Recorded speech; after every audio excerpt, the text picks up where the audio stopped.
Today we're going to make a Creative Memories project recipe for the Christmas in July YouTube Hop. I want to thank Bookish Shayla for letting me participate in this YouTube Hop, and all this week some very talented creators will be making Christmas in July layouts, and I hope you'll go and watch their videos too. See the link to this playlist in the description.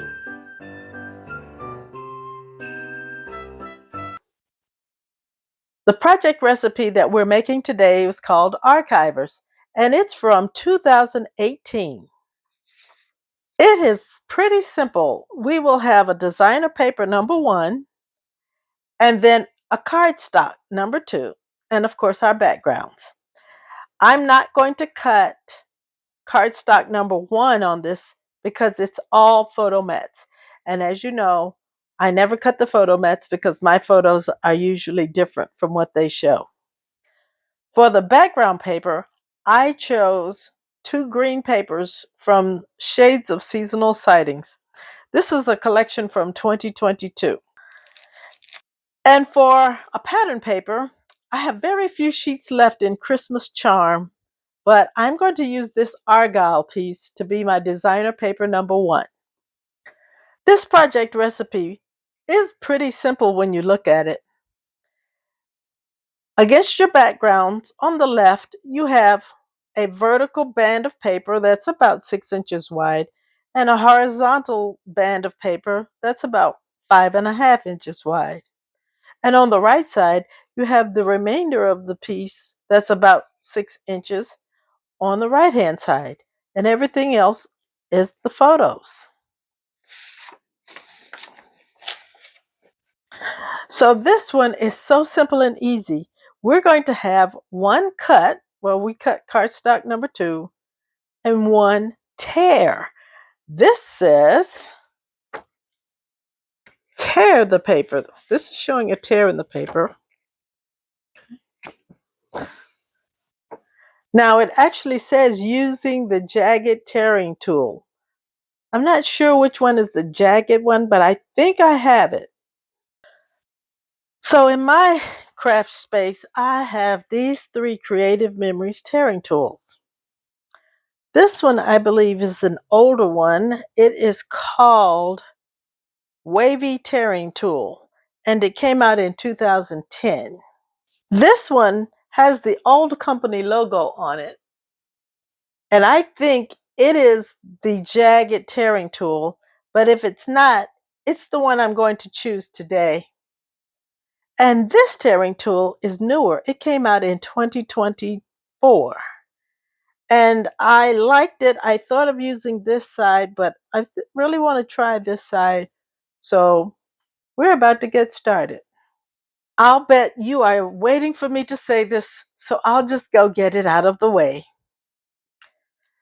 Yes, you can use your custom border templates to do the same thing, but today I want to give the tearing a try. It's not my favorite technique, and therefore I think it deserves a little attention.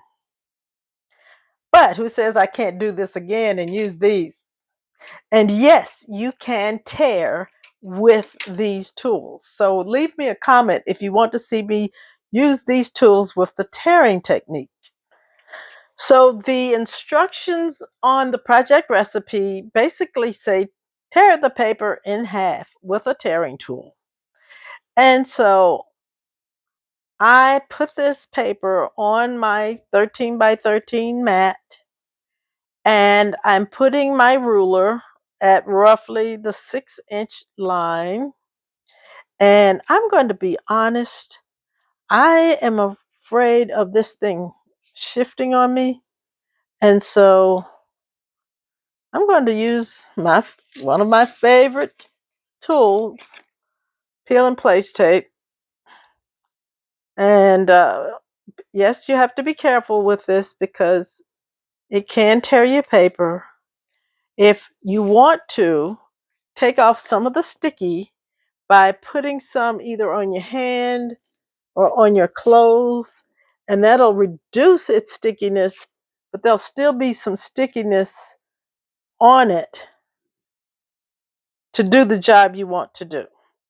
And so you can use your clothes or your own hands, keep it from being so sticky. And now my template isn't going to shift. And so let's tear. I'm going to tear with my dominant hand. I'm doing it this way because I'm right-handed. And the tool is helpful.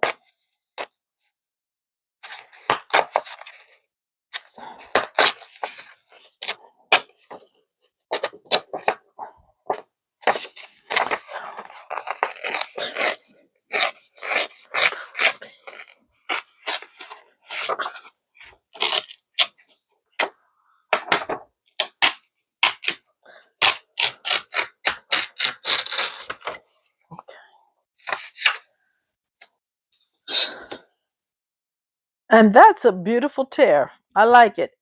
And now tearing isn't meant to be neat, but I think this is a pretty neat tear. And what I like about using a tearing ruler is that I stayed fairly straight in the vertical direction. If I had been trying to tear free-handed, I think it would have slanted over to one side or the other. And so I really like that tearing ruler to keep the width of each side now at a uniform-ish level.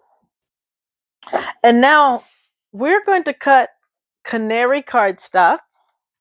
And I chose canary because of the yellows in my photos, like right here, at 5 1/2 inches by 12 inches. One cut. One cut is all this entire layout is using. And so now we're going to put our paper down, and I think our jagged edge goes here, and it also goes this way or this way, but this doesn't look good on here. So I'm going to put it here and here. Notice that the jagged edge is on the left on both the left and the right pages. And then we're going to put our cardstock down here. And that's basically the base page design. And that's cute. I really like how I could take papers from two different holiday collections and get them to work together. Now I'm going to look and see how I want to put my photos down, and then I'll have to trim them. And it should be pretty simple. So I think I want this here. And then this will go here, here, and here.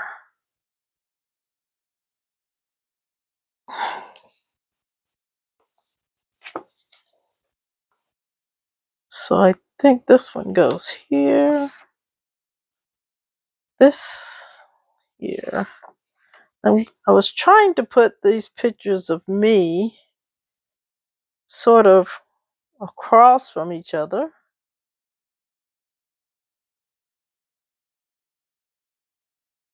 That may not work out. These two photos I'm going to put in peekaboo pockets. And then these photos are just the lighting effects they had on the walls as we were walking into the exhibit. And so once I trim away the white, I don't know, I may need to put some mattes on the photos because I think this paper is rather busy.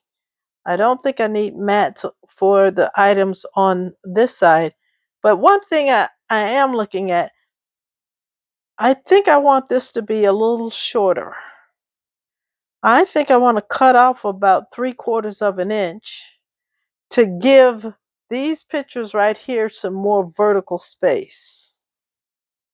And if I had known that, I probably would have just torn this side shorter than that side instead of straight down the middle. And that would have given it more room over here. Not that it needs more room, but so I think those are going to be the changes I make. And I'm going to prepare myself to put mats. This one I don't think would need a mat. It's just that these photos right now, they have that white band, and when I remove it, I think it's going to be dark on dark, and I think I would want some contrast. So I'll be back with the papers all adhered to the bases and the photos trimmed and maybe matted as well. So I've now trimmed down my photos. These two, I just trimmed down the white border that was already around them to get this very small border. This photo had a little bit of white at the top and the bottom, and I trimmed that away. This one I trimmed to the 4 inches wide, but I trimmed it a little bit in the vertical, and now it's 3 3/4 inches tall. These two are still 6 inches wide, but I've trimmed them and now they are about 3.5 inches tall. And that is the height that is recommended for the photos in the project recipe. And I'll get to that in a moment. I also trimmed this photo down to be 3 3/4 inches tall. So it's a little taller than these, but it's still, I took a 1/4 inch off the height. And I put this in a peekaboo pocket, and this one will be matted to the base, and I will put journaling on the back side underneath inside of this peekaboo pocket. And then I trimmed away the excess white on these two prints right here. So now as I look at the project recipe and I look at how my photos are arranged, I'm going to start with the right side first, and it calls for 3 photos here. They look mostly horizontal, and I get that. Mine are wider, but that's fine. I do plan to cut close to 3/4 inch off of this argyle paper. Now, I could have put this picture down here, and let's see how we like that. Do we like this better? And then this here, and you know what? I think I do like that. Now, I also kind of came to realize that these dark pictures on this dark paper need a mat. And when we cut off the 5.5 inches from this canary, it gave us plenty of room to turn this into a mat. And I think the way I want to do it is I want to put all 3 of these on one block to be a mat for the whole thing and place that one mat. Now, this shows 3 mats, E, F, and G. But for me, I think I want one big mat because I would save the space that these margins would have. And so now I don't think I need a mat for this because this yellow is already there. And then that would make these 2 pictures compatible, being on yellow mats and yellow backgrounds.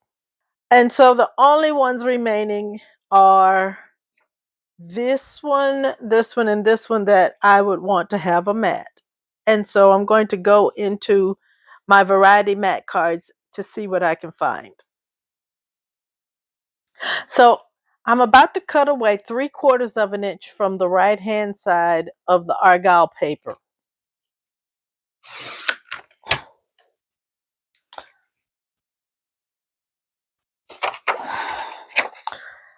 And I've already trimmed down this to 6 1/4 inch.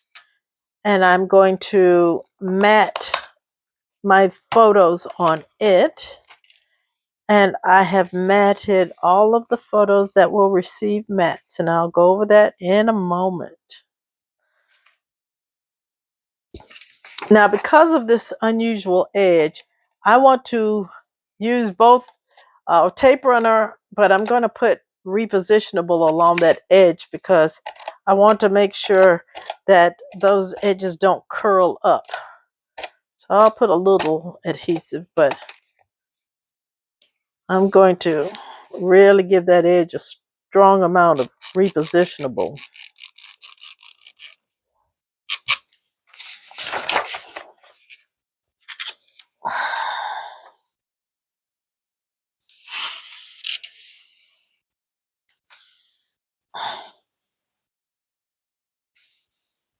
And when it's adhered down, it looks very nice.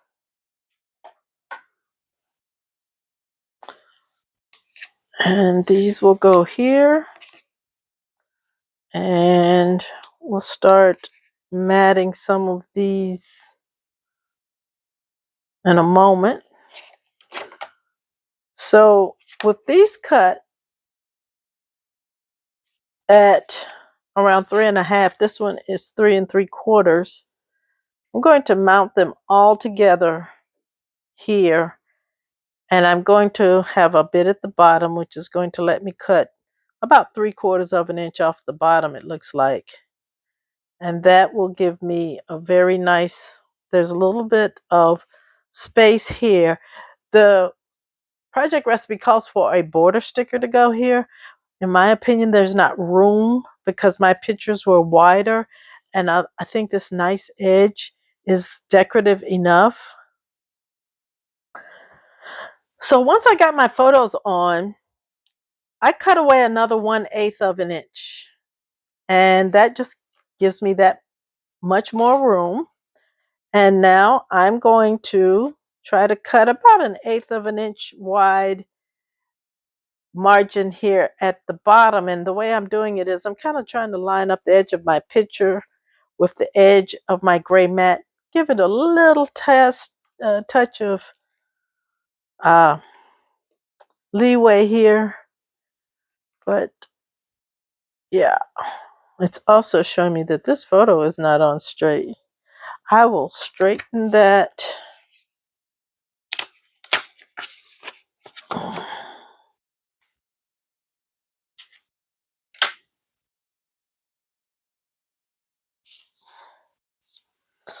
Let's look now. Ah, much better, much better. So I cut away about 1 inch, making this 11 inches tall. And that looks great on the page. So I looked for some mats and I went to Variety Mat Card, and this is from 2025's December Days, and I'm going to mat this photo here. I found mats for these from Hats Off, a graduation collection, and I just wanted white, and they had big white blocks in them, and so I was able to mount these photos on. And so I put this photo in a peekaboo pocket, and I'm going to mount this photo on it. And this mat card came from, if you know, you know. And if you don't know, it's from NSD 2026. And I said I wouldn't make any more chicken jokes. So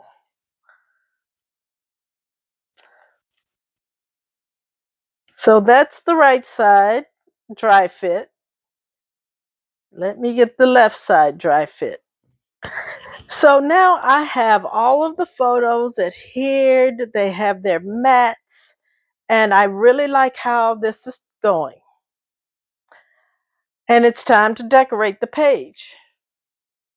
Now the project recipe doesn't show a lot of decoration. It shows what looks to be a laser cut border vertically in the center that will not fit. And I do like the ragged edge from the torn paper here, so I would not want to cover this up. And actually, it would be on this side from the way it looks here in the project recipe. And it doesn't really show a title anywhere. And honestly, this is my title right here. So I don't think I need to add a title. But what I do see is a little decorative, looks like the paper has something here. So I'm going to put something up in my far left upper corner. And personally, I want to see a little decoration right here. And so I'm going to look and see what I find. I'm going to look to see if there's a sticker or if I'm going to punch a border. Sort of shifted my photo here down.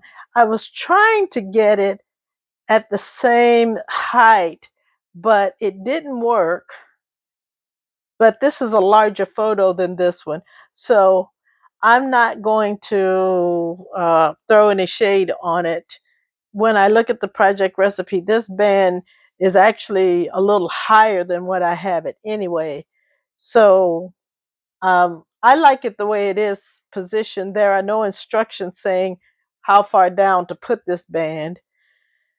And so let's go find the final decoration and we can finish this lovely page. I do like this design and I think it's something I'll try again. And here's the final layout. I adhered all the photos down. And then I just made this little embellishment cluster up here in the upper left. And while I thought I was going to put a border all the way across, when I came across this embellishment here, I thought that was just enough to make this space not look so empty and give the eye a place to rest in this area here. So I'm really happy with how this project recipe turned out. It was called Archivers. It was from 2018, and I hope that you enjoyed seeing me put together this Creative Memories project recipe. Now, if you're not familiar with the Creative Memories project recipes, they're basically layout instructions for one 2-page layout. And in some cases, for the special occasions like NSD and Croptoberfest, you'll get a project recipe that will give you two-page layouts. And you can also get bundles that come with more project playbooks that have even more layouts and project guides, etc. And so, but these project recipes are accessible to Creative Memories advisors and they come out with collections. I've been showing the older ones and giving them another chance, and they are beautiful when you make them with different papers. And I hope that you have enjoyed watching me create this project recipe and that you will like the video and subscribe to the channel. And please tune in to watch the other creators who are participating in this Christmas in July hop. And YouTube will recommend another video for you, and I hope you'll watch it as well. Have a fine, scrappy day.